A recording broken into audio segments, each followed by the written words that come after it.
In the description under each video there is a link to the LGBT dating Telegram channel.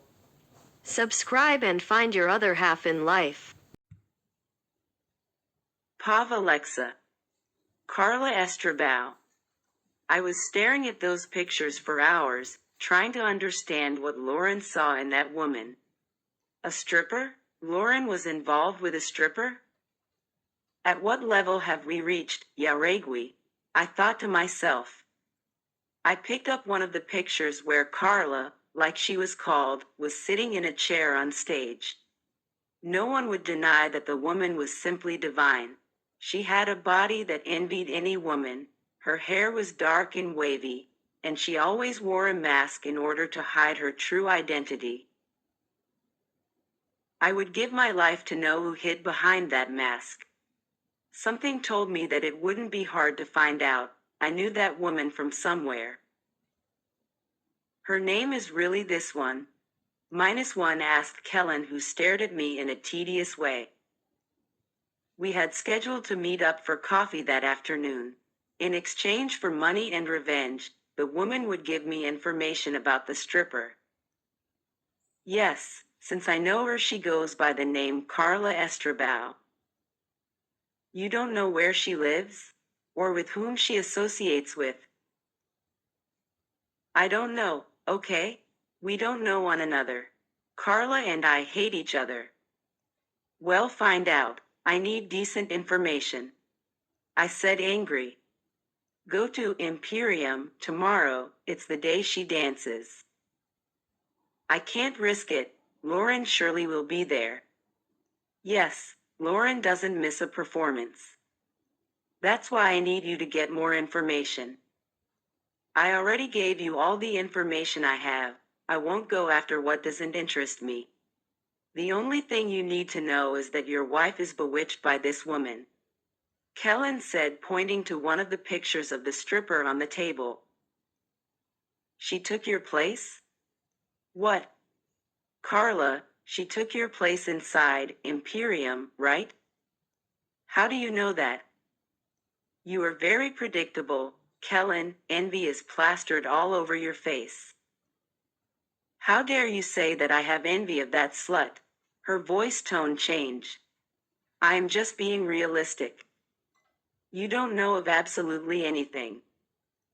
Kellen stood up, grabbing all the pictures from the table and putting them inside her bag. I'm done for today, Alexa, the woman said before leaving. Idiot. I grabbed the picture that I had hidden under the table while the woman was distracted. I would find out who was Carla Estrabao, and I would take care of removing her from Lauren's life. You don't know what awaits you, Carla, I thought to myself. I would make some decisions, I would investigate more about the subject. I could take my time, soon Lauren would get sick of that game, right? The woman wasn't the type to get involved with a whore, and let alone take her seriously. It was only for fun, at least I hoped so. What should I do? I spoke to myself. And here I was thinking about the stupid secretary, a gold digger and impolite woman wouldn't steal Lauren from me, she wouldn't have that power. But what about Carla? By the information I received, everyone who frequented Imperium was crazy for her. She was called the Untouchable because she had never given a chance to any customer who wanted her. Norm in which Lauren didn't fit, of course. It was too soon to make any decisions. I would investigate, and I would remove the woman from the game at the right time. Camilla's paw. That morning I had only one word to describe my state: anxiety. I was anxious to see Lauren, to know how it would be from now on, our coexistence, our work.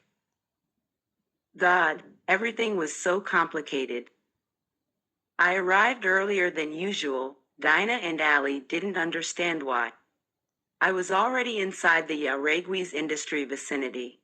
Today we had an important meeting with interested parties in the processes of building construction in Europe. It was a big project, one of billions of dollars.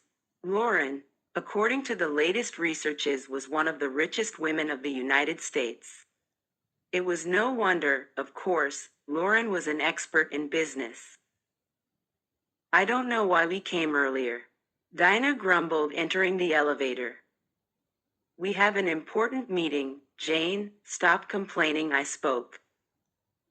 Is this really for the meeting? Obviously, Allison, why else would it be? The elevator doors were going to close when they were interrupted by someone.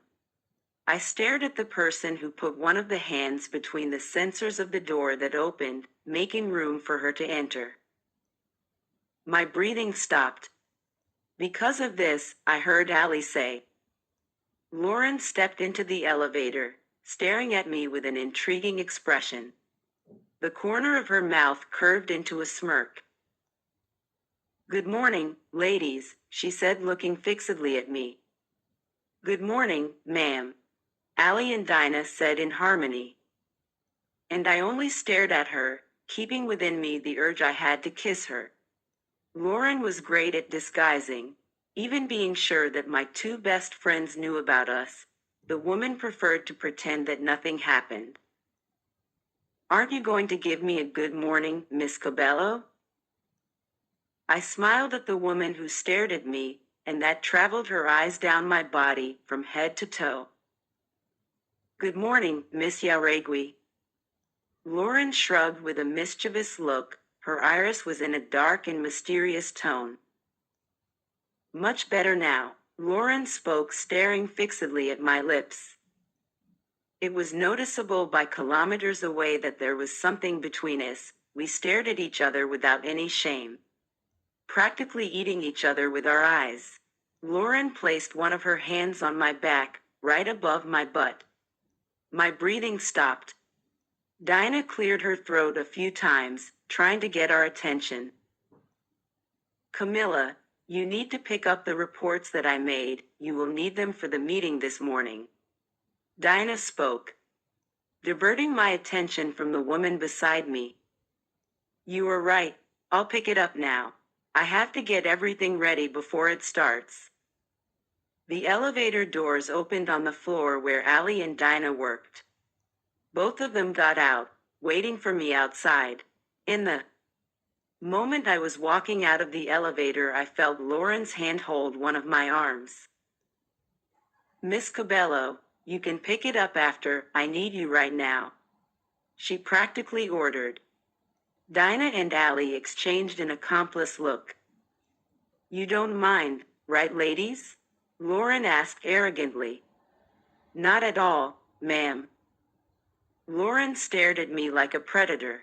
Jesus, that was not good, or on a second thought, it was too good. The elevator doors were closing, and the last thing I could see was Allie and Dinah winking at me. First beep, 10 more floors until arriving at the top. Lauren quickly pushed me hard against the wall of the elevator, pinning my body with hers. Thank you so much for your rating of the video. Please give me a thumbs up so I can continue with renewed vigor. Thank you.